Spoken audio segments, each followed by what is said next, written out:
When you laugh hysterically, you release endorphins in your brain, and those endorphins are more powerful than any morphine that you can be given. Am I right? And it's free, and it's legal, and you can get these endorphins every time you laugh hysterically, or work out, or eat chocolate, or have sex. Not all at the same time. But these endorphins are released even when you fake it. And that would be the laughing part. So the next time someone says, hey, you want to go work out? Oh, I don't need to. So I have my humor file, and I want to share with you some of my things on my humor file. One of them is going to Alaska. I know you're from Alaska, right, Mike? Anybody else been to Alaska before? What's unique about Alaska?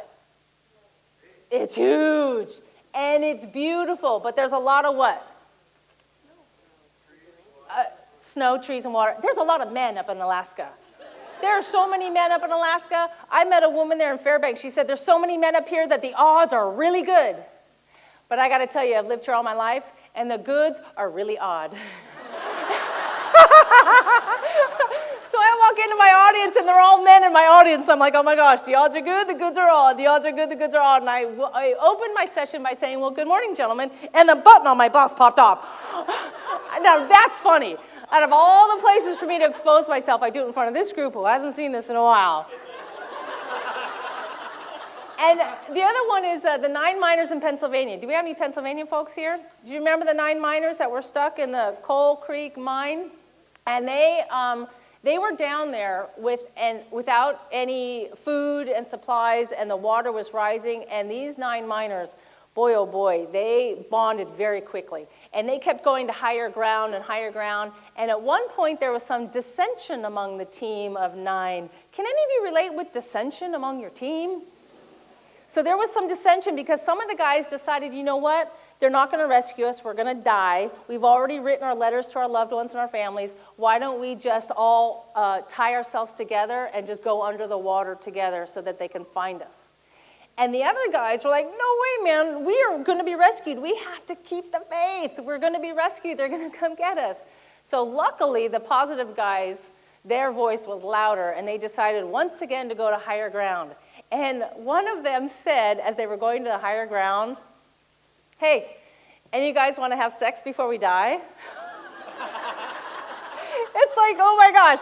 This proves to me that having a sense of humor can break the tension, add levity.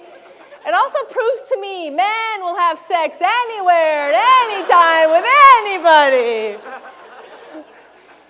And this last one, the Women's Food Service Forum in Orlando, Florida. I spoke at the Women's Food Service Forum, which is an amazing event, 2,000 people at this event.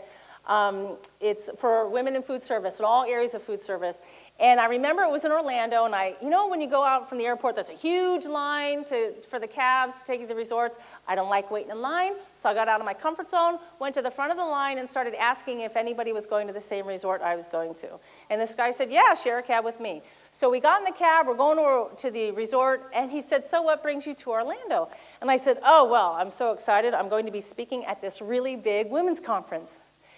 And he looked at me, and he's like, oh, I love big women.